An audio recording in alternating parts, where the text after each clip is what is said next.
नमस्कार, स्वागत है सिलेक्शन गुरुजी ऑनलाइन यूट्यूब चैनल के constable tradesman practice session batch में। और आज एक बार फिर हम आपके साथ जुड़ रहे हैं कांस्टेबल ट्रेडमैन प्रैक्टिस सेशन के उस महत्वपूर्ण सवालों के साथ जो प्रीवियस क्वेश्चन के एनालिसिस के बेसिस पे तैयार किए गए हैं और जो फ्यूचर के एग्जाम के प्रोस्पेक्टिव से बहुत इंपॉर्टेंट है। दिल्ली पुलिस, बिहार पुलिस और बस जल्द ही आने वाली है उत्तर प्रदेश पुलिस की वैकेंसी, और इन सब के को ध्यान में रखते हुए सिलेक्शन गुरुजी ऑनलाइन पर ये प्रैक्टिस सेशन पिछले 2 महीने से चल रहा है। अगर आप चैनल पर नए हैं तो चैनल को सब्सक्राइब कर लीजिए और अधिक से अधिक शेयर और लाइक करिए। बढ़ते हैं आज के सेशन की ओर। स्टार्ट करते हैं एक मोटिवेशनल कोट से कि परिंदों को मंजिल मिलेगी यकीनन, परिंदों को मंजिल मिलेगी यकीनन, ये फैले हुए उनके पंख बोलते हैं, वो लोग रहते हैं खामोश अक्सर जमाने में जिनके हुनर बोलते हैं। तो किसी का जवाब नहीं देना है, कोई प्रतिक्रिया नहीं करनी है। आपका परिणाम, आपका रिजल्ट खुद ब खुद लोगों को बताएगा कि आपने कितनी मेहनत की, कितनी तैयारी की, क्योंकि रिजल्ट ही बोलता है, परिणाम ही बोलता है। ठीक है ना। कहते हैं कि आज खामोशी है, कल बहुत शोर आएगा, आज आपका वक्त है, हमारा दौर आएगा। तो एकदम निश्चिंत रहिए, मन से लग जाइए। आप चाहे दिल्ली पुलिस, बिहार पुलिस और यूपी पुलिस की तैयारी कर रहे हो, निश्चित रूप से सफलता आपको मिलेगी। बस सही दिशा में तैयारी करने की जरूरत है। स्टार्ट करते हैं आज का क्वेश्चन। पहला क्वेश्चन है कि राजेश अपनी वस्तु बेचकर 10% लाभ कमाता है। उसके लागत मूल्य में 40% की वृद्धि होती है और वह अपना विक्रय मूल्य 40% बढ़ा देता है, तो लाभ का नया प्रतिशत क्या होगा? सिंपल तरीके से सवाल को समझ लीजिए, आप ध्यान दीजिएगा। बहुत सिंपल सा सवाल है, ध्यान दो। कह रहे हैं कि सीपी और एसपी दो मामला है। राजेश को अगर कोई वस्तु 100 रुपए के लागत मूल्य की है और 10% लाभ कमाना है तो 110 में बेचेगा, पक्की बात है। कह रहे हैं अगर लागत मूल्य में 40% की वृद्धि हो जाए, यानी लागत मूल्य 140 हो जाए, तो वह अपना विक्रय मूल्य 40% बढ़ा देता है, यानी 110 गुणित 140/100 उसको रिटर्न मिलेगा। यानी उसको कितना रिटर्न मिल गया? उसको रिटर्न मिल जाएगा आपको 154, 14 एक का 54, 14 का 14 एक 15, 154। यानी 140 का सामान अब कितने में बिकेगा? 154 में। यानी यहाँ से यहाँ तक का प्रॉफिट कितना हो गया भैया? ये तो प्रॉफिट आपको दिख रहा है, सीधा सीधा प्रॉफिट 14 हो गया। और प्रॉफिट परसेंट 140 में अगर 14 का प्रॉफिट है तो यानी इसका मतलब है कि प्रॉफिट परसेंट आपका 10 होगा। इसका मतलब है कि आपका प्रॉफिट परसेंट क्या होगा? 10% होगा। कोई तकलीफ नहीं, यहाँ तक कर लोगे। पहला क्वेश्चन। दूसरा क्वेश्चन ध्यान दीजिएगा। एक बैग में 216 रुपए के क्रमशः 216 रुपए क्रमशः 2 संबंधे 3 संबंधे 4 के अनुपात में 1 रुपये 50 पैसे 25 पैसे के सिक्के हैं। 25 पैसे के सिक्कों की संख्या कितनी है? ध्यान से समझिएगा दोस्तों, बहुत सिंपल सवाल होता है ऐसा सवाल। टोटल अमाउंट कितना है दोस्त? 216, लेकिन अनुपात क्या दे रहे हैं? सिक्कों की संख्या का। एक बैग में 216 रुपए क्रमशः 2 संबंधे 3 संबंधे 4 के अनुपात में 1 रुपये 50 पैसे 25 पैसे के सिक्के हैं। 25 पैसे के सिक्कों की संख्या कितनी होगी, यही पूछ रहे हैं आपसे। तो देखो यार, 1 रुपया है, 50 पैसा है और 25 पैसा है। ध्यान से समझने की कोशिश करना। 25 पैसा है और संख्या का अनुपात आपको दे रहे हैं 2 संबंधे 3 संबंधे 4, यानी मूल्य का अनुपात अगर आप बात करोगे तो मूल्य की बात करोगे तो मूल्य का अनुपात हो जाएगा 2, ये हो जाएगा बटा 2, 3/2 यानी 1.5, और इसका मतलब हो जाएगा 4/4 1। क्यों? क्योंकि 1 रुपए का एक सिक्का 1 रुपया बताएगा, जो संख्या में होगा वही मूल्य में होगा। 50 पैसे के 2 सिक्के मिलके 1 रुपया बनाएंगे तो 3 सिक्का अगर है तो 1.5 रुपए का हुआ, और 4 सिक्का 25 पैसा का है तो 1 रुपया हुआ। अब आप देख लो कि 2 1 3 1 4, 4.5 बराबर हो गया आपको कितना? 216। ठीक है, कितना हो गया? 216। अब बात को समझने की कोशिश करिए। ये मूल्य का अनुपात है, आपके मूल्य का अनुपात है, और अगर ये बराबर 216 के है तो 1 बराबर कितना आ जाएगा? 48 आ जाएगा। कितना जाएगा 48, यानी 25 पैसे के सिक्कों का मूल्य कितना है 48 रुपए। और अगर 25 पैसे के सिक्के 48 रुपए के मूल्य वर्ग के हैं तो संख्या कितनी हो जाएगी, 1 रुपए में कितना सिक्का होगा 25 पैसे का, 4 सिक्का। तो सिक्कों की संख्या आ जाएगी आपको, सिक्कों की संख्या आपको मिल जाएगी 48 गुणित 4, यहां से देख लो 4, यानी 48 गुणित 4 का मतलब हो गया 48 दूना 96 और 48 दूना 96, 96 दूना 96, 48 96 192, 192। आपका सी ऑप्शन करेक्ट हो गया, कोई दिक्कत नहीं। अगला क्वेश्चन ध्यान दीजिएगा, सिंपल सा सवाल कह रहे हैं कि एक काम को 40 दिन में पूरा करने के लिए 20, एक काम को 40 दिन में पूरा करने के लिए, एक काम को 40 दिन में पूरा करने के लिए 20 श्रमिकों को नियुक्त किया जाता है, लेकिन कुछ श्रमिक काम के 16 दिन बाद काम छोड़ देते हैं। शेष श्रमिक उस काम को उसके आरंभ से 46 दिनों में पूरा करते हैं। 16 दिन बाद कितने श्रमिकों ने काम छोड़ दिया। बस सवाल पढ़ने में थोड़ा सा बड़ा है, टाइम टेकन सिर्फ पढ़ने में है, बाकी कुछ नहीं। कह रहे एक काम को 40 दिन में पूरा करने के लिए 20 श्रमिक नियुक्त किए गए, यानी 20 आदमी एक काम को 40 दिन में कर सकते थे, ठीक। लेकिन कुछ श्रमिक काम के 16 दिन बाद काम छोड़कर चले गए, यानी 20 लोगों ने 16 दिन तक काम किया है, छोड़ दिया। शेष श्रमिक उस काम को कार्य आरंभ होने के लिए, अब मान लिया हमने x श्रमिकों ने छोड़ दिया तो शेष कितने बचे 20 माइनस x। शेष श्रमिकों ने उस काम के उसके आरंभ होने के 46 दिनों में पूरा करते हैं। 16 दिन बाद कितने श्रमिक काम छोड़ दिए। अब देखो पूरा काम 46 दिन में हो रहा है, ध्यान देना, जिसमें से 16 दिन तक तो 20 लोगों ने काम किया था, यानी शेष लोगों ने कितने दिन में काम किया, बचा हुआ काम 30 दिन में किया, गुणित 30। यही बस इसमें टेक्निकल इशू था।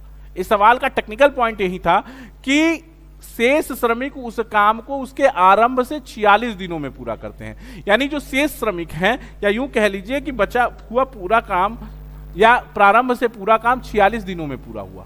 शेष श्रमिक उस काम को 46 दिन में करते हैं, यानी 16 दिन तो पहले दोनों ने 20 लोगों ने काम किया, बचे हुए 30 दिनों में शेष लोगों ने काम पूरा किया। यही इस सवाल में बस इशू है। बाकी सॉल्व कर लीजिए इसको। ये जब आप सॉल्व करते हैं तो आपको मिलेगा, ठीक है, 20 गुणित 40 और 20 गुणित 16, यानी इधर आ जाएंगे तो 20 गुणित 24 बराबर 20 माइनस एक्स गुणित 30, ठीक।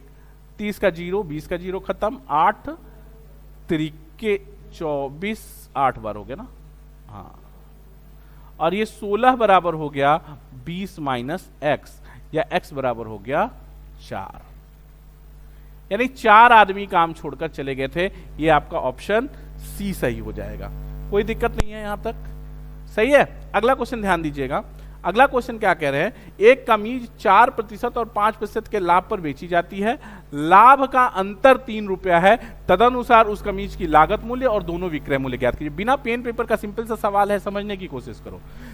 कमीज 4% के लाभ पर बेची जाएगी तो 104% मिलेगा, 5% के लाभ पर बेची जाएगी तो 105% मिलेगा, और दोनों का अंतर 1% है, तो 1% बराबर कितना, 1% बराबर 3 है, तो सीपी हमेशा क्या होता है 100%, यानी लागत मूल्य 300, और 300 लागत मूल्य का एकमात्र ऑप्शन आपके पास है बी। अगर कह रहे हैं कि पहला SP1 चाहिए तो 3% पे कितना हो गया, 300 का 4%, 300 के 12, 312 हो गया। ये क्या है 4% के प्रॉफिट पे, और SP2 5% के प्रॉफिट पे चाहिए तो 315, ये कितना है 5% का प्रॉफिट। क्लियर है, तो बहुत सिंपल सा सवाल था। आगे बढ़ते हैं। अगर कहीं कोई दिक्कत है तो हमारे कमेंट सेक्शन में जरूर बताइए। आपका जो भी प्रॉब्लम है अपना नंबर, व्हाट्सएप नंबर डाल दीजिए, आपको डिटेल में क्वेश्चन सोल्यूशन बना के भेज दिया जाएगा, ठीक है। तो आगे बढ़ते हैं। अगला क्वेश्चन ए बी। देखिए इस क्वेश्चन को ध्यान से समझने की कोशिश करिए, अच्छा सवाल है, और कई बार हर प्रैक्टिस सेट में लगभग आपको ऐसा सवाल मिला है, और ऐसे कम से कम आप 50 सवाल मेरे साथ सॉल्व कर चुके हैं। लेकिन फिर भी आज आपको फिर से मैं इसको बहुत एक्सप्लेन तरीके से बता रहा हूँ, क्योंकि ये क्वेश्चन एग्जाम के पॉइंट ऑफ व्यू से बहुत इंपॉर्टेंट है, और एग्जाम में ऐसे क्वेश्चन देखे जा रहे हैं, तो इसलिए इसको समझना थोड़ा सा जरूरी है। देखो दोस्त, एक बात समझो, आय बराबर होता है, एक मिनट,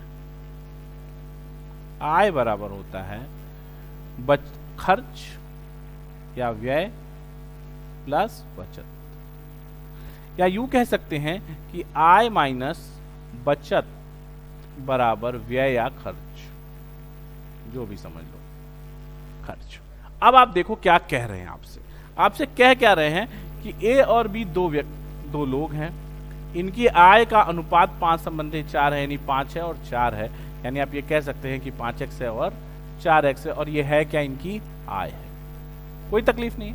अब आप कह रहे हैं इसका व्यय घटा दो, इसमें से 5x कमाते हैं, इसमें से 800 घटा दीजिए, बटा 4x कमाते हैं, इसमें से 800 घटा दीजिए, तो जो अनुपात बनता है व्यय का, व्यय ही तो बचता है ना, खर्च ही तो बच रहा है, व्यय बच रहा है, खर्च यानी व्यय, वो 3/2 हो जाता है। बस सॉल्व कर लीजिए, x की वैल्यू हो जाएगा 10x माइनस 1600 बराबर 8 चाहते हैं 12x माइनस 2400।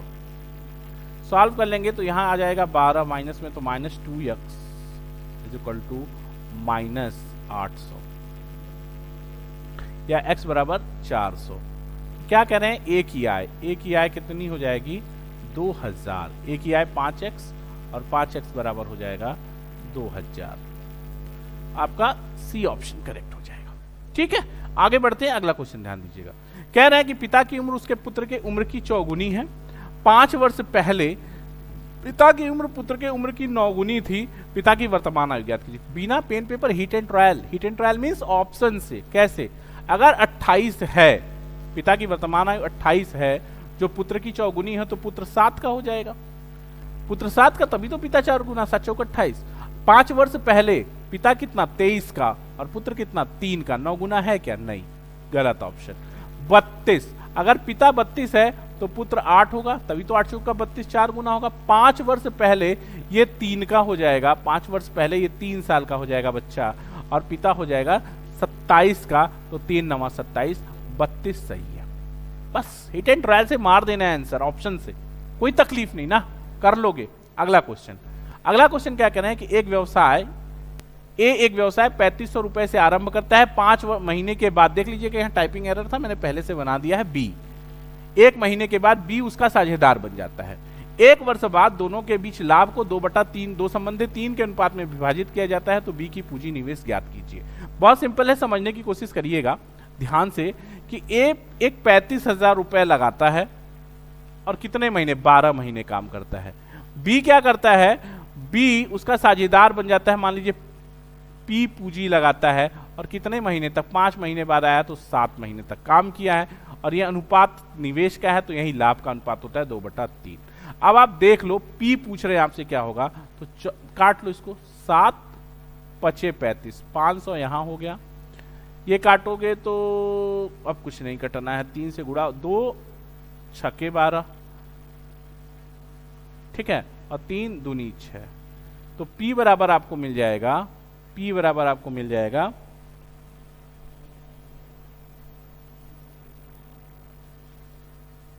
5,000 10,000। कुछ ऑप्शन इसमें, 1 मिनट देखते हैं इसको, 3500 ही है, तो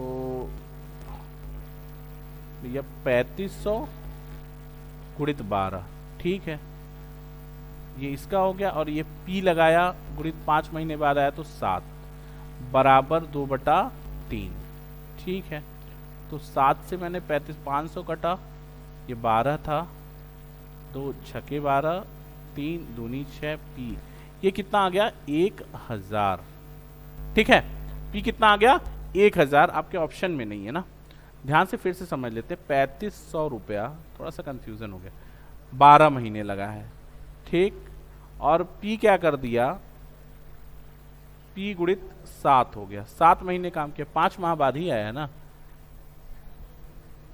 हाँ ठीक है, 5 महीने बाद, तो 7 गुणित बराबर हो गया, ये बराबर हो गया 2/3, तो काट लो, 5 7 5 35, 500 हो गया, 2 6 12, अरे यार यही तो गलती कर दिया मैंने ना, 2 6 12, 3 से ये कटना ही नहीं था, क्या मैंने काट दिया, ठीक है, हो जाता है कभी कभी, 6 18। P कितना मिल जाएगा आपको, 9000। ध्यान दीजिएगा गलती कहाँ से हो गई, 1 मिनट, कंफ्यूजन हो गया, गलती नहीं, कंफ्यूजन 1 मिनट, बस क्लियर हो गई बात क्या क्लियर हो गई, मैंने गलत ये काट दिया कि आपको 1 मिनट ये चीजें और इस चीज को ऐसे कर दीजिए, बस अब आ गया क्या, ये 2/3 हो गया, यहाँ पे 12 था तो इस 12 से ये 6 बार कटा, 6, ये कितना हो गया 6 कटा तो 3000 और 3000 से 3 का गुणा हो गया तो ये 9000 हो गया। ऑप्शन सी सही है। क्लियर है बात? ठीक है, ये 3 का गुणा होगा, 3 से कटेगा नहीं। आगे अगला क्वेश्चन है 10 संख्याओं का औसत 30 है। 10 संख्याओं का औसत 30 है। पता चलता है कि उसमें संख्या 15 23 के स्थान पर गलती से 51 32 लिख गई, सही औसत ज्ञात करो। बहुत सिंपल सवाल है दोस्त, समझो। आपको गलती से क्या लिख लिया आपने, 51 + 32, 51 और 32 को जोड़ोगे तो आपने गलती से लिख लिया 3 और 8 83 ना। 51 32 कितना हो गया 83, और था कितना एक्चुअल में 15 23 यानी 8 और 3 8 3 38 ना।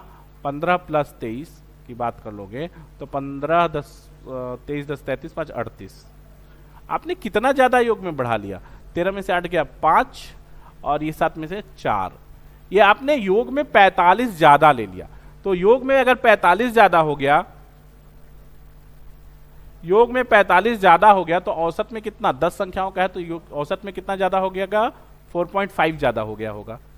तो अगर पहले का औसत 30 है तो वास्तविक औसत इसमें से घटा देंगे 4.5 तो 25.5 आपका वास्तविक सही औसत प्राप्त हो जाएगा। अगला क्वेश्चन ध्यान दीजिएगा, कह रहे हैं कि 2 उम्मीदवारों के मध्य होने वाले किसी चुनाव में पहले उम्मीदवार को कुल वैध मत का 80% मत प्राप्त होता है। यदि कुल 1,80,000 मतों में से 10% मत अवैध घोषित हुए तो दूसरे उम्मीदवार को कितने प्रतिशत मत पड़े।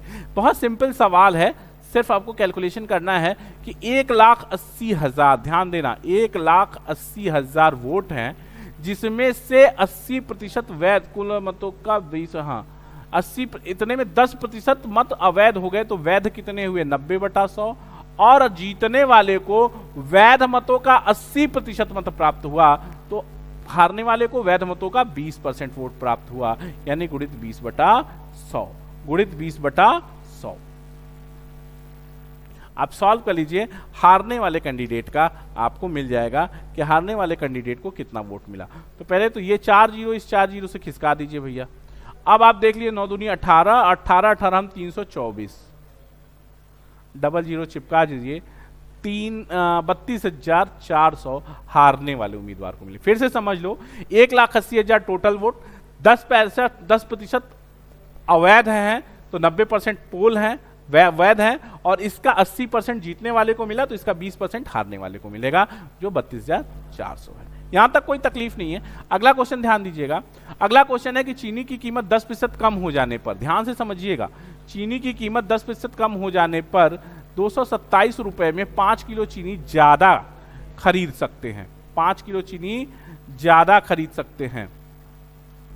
ठीक है, तदनुसार चीनी के कुल कीमत, मूल और कम हुई कीमत, यहां कुल नहीं है, ध्यान दीजिएगा, इसको मूल कीमत कर लीजिएगा, ये कुल कीमत नहीं है, मूल कीमत।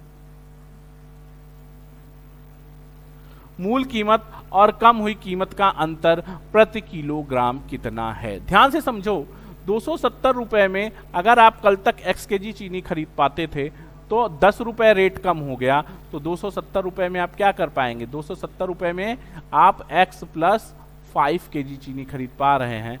यानी कहने का सेंस है कि 10% यानी 27 रुपया में आपको 5 kg चीनी मिल रही है, यानी 1 kg चीनी का मूल्य यहां से आपको मिल गया, 1 kg बराबर 5.4 रुपया प्रति kg। ये क्या है, घटा हुआ मूल्य, घटा हुआ मूल्य। अब अगर ये 10% कम हुआ है, यानी मूल्य 90% हो गया है, तो 90% बराबर अगर 5.4 है तो मूल्य 100% बराबर हो जाएगा 6 रुपए। और यही अंतर आपसे पूछा जा रहा है कि घटा हुआ मूल्य और मूल मूल्य का अंतर कितना है, तो 0.6 है। जब इसमें से इसका अंतर निकालेंगे तो 0.6 रुपया, या ऑप्शन के हिसाब से बात करेंगे तो 60 पैसे। ये आपका बी ऑप्शन करेक्ट हो गया। सिंपल सा सवाल है, 270 रुपए में x kg चीनी कल तक मिलती थी, 10% सस्ती हो गई, यानी क्या हो गया कि अब आपको 10% सस्ता होने का मतलब ये हो गया कि x + 5 kg चीनी मिल रही है, क्योंकि ये 10% सस्ता हो गया। तो 5 kg चीनी ज्यादा मिल पा रही, 10% सस्ता होता तो या तो 27 रुपए आप वापस ले लेते। भाई कोई चीज 10% सस्ती हो गई तो उसका 10% आपको वापस मिल जाएगा, तो या तो आप 27 रुपए वापस ले लेते या 5 किग्रा चीनी ले लेते। तो 5 किग्रा चीनी अगर 27 रुपए में मिल रही है तो 1 किग्रा चीनी 5.4 रुपए, ये घटा हुआ मूल्य है, 5 रुपए 40 पैसे में मिलेगा। और अगर ये 10% घटने के बाद का मूल्य है, 10% घटने के बाद का मूल्य यानी 90% बराबर 5.4 है, तो 100% यानी मूल मूल्य 6 रुपए रहा होगा और अंतर दोनों का 60 पैसे आएगा। यहां तक क्लियर है? अगला क्वेश्चन ध्यान दीजिएगा। कह रहे हैं कि राघवन ने एक स्कूटर उसके अंकित मूल्य के 13/15 पर खरीदा, उसने उसे अंकित मूल्य के 12% अधिक राशि लेकर बेच दिया, लाभ क्या है? लाभ प्रतिशत आपसे पूछना चाहते हैं। सिंपल सा सवाल है, बात समझिएगा। हमने मान लिया सिंपल कि स्कूटर 1500 का है और उसको खरीदा गया है 13/15 में, यानी उसको कितने में खरीदा गया है? 1300 में। कोई दिक्कत है? ये मान लो आपको ये एमपी है, मान लो इतने में खरीदा, तो ये आपका सीपी हो गया। कह रहे हैं 12% लाभ चाहिए, उसके अंकित मूल्य से 12% अधिक। इसका अंकित मूल्य 12% अधिक लेंगे जब आप, तो इसका मतलब है कि 15 एक 1600 तो ये प्लस इसका 12% 180 हो जाएगा। 15 पर हम 180 यानी 1680 रुपए में बेचेंगे, यानी ये एसपी है। एसपी 1680, सीपी 1300, तो प्रॉफिट कितना दोस्त? प्रॉफिट कितना? प्रॉफिट 380 बटा 1300 गुणित 100, ये प्रॉफिट परसेंट होगा, 0000 से खत्म हो जाएगा, 29 होल 1/13%। ये आपका आंसर है। सही है, यहां तक कोई तकलीफ नहीं। अगला क्वेश्चन ध्यान दीजिएगा। अगला क्वेश्चन कह रहे हैं कि किसी वस्तु को अंकित मूल्य उसकी लागत से कीमत से दोगुनी है, यदि 15% लाभ कमाना है तो कितने प्रतिशत छूट देनी होगी? देनी चाहिए। बात देखो, सीपी अगर 100 है तो सीधी सी बात कह रहे हैं कि एमपी कितना है, उसकी दोगुना है, 200 है, और प्रॉफिट आपको 15% चाहिए, तो कितने में बेचना है? 115। 200 का सामान 115 में बेच रहे हो तो कितना छूट दे रहे हो भैया? छूट दे रहे हो 85। तो डिस्काउंट परसेंट की बात करोगे अगर कि छूट प्रतिशत कितना है, तो छूट प्रतिशत 85 बटा अंकित मूल्य 200 गुणित 100, सॉल्व कर लेंगे, ये आपको मिल जाएगा 42.5%। ठीक है, ये 42.5% की छूट हो जाएगी। अगला क्वेश्चन ध्यान दीजिएगा। एक राशि पर 2 वर्ष में 4% वार्षिक चक्रवृद्धि ब्याज 102 रुपए है। इस राशि पर उतने ही समय में और उसी ब्याज दर से साधारण ब्याज क्या होगा? तो बहुत सिंपल सवाल, समझने की कोशिश करो। क्या कह रहे हैं आपसे कि अगर 4% का 2 बार आप 2 साल का ब्याज निकालोगे तो चक्रवृद्धि ब्याज फाइनली कितना आ जाएगा? x + y + xy/100 यानी 448.16%, और ये बराबर है कितने के? 102 के। और आपसे पूछ रहे हैं साधारण ब्याज ना, तो साधारण ब्याज तो हर साल बराबर, तो 4 और 4 मान लो ये ना कि जो है वो इतना परसेंट। एक बात समझो कि 4 साल का 2 साल का चक्रवृद्धि ब्याज 4% के हिसाब से 8.16 बढ़ेगा, और 4% की दर से 2 साल का चक्रवृद्धि ब्याज 8% बढ़ेगा। तो यही 8% आपसे पूछा जा रहा है, बराबर 102 बटा 816 गुणित 800, 100 से गुणा कर दिया, तो ये कितनी बार कट गया? 8 बार, और 8 से 100 कट गया, 8 से 800 कट गया 100 रुपया। यही आपका सी ऑप्शन हो गया। फिर से बता दूं, 4% की दर से 2 साल का चक्रवृद्धि ब्याज 8.16% होगा, वो आप इस फार्मूले x + y + xy/100 से निकाल लेंगे। ठीक है, इसके बाद क्या करना है आपको? साधारण ब्याज, अब ये बराबर है 102 रुपए के। कह रहे हैं साधारण ब्याज दर क्या होगा? साधारण 4% यानी 8% होगा, तो ये कितना हो गया? 100 रुपए।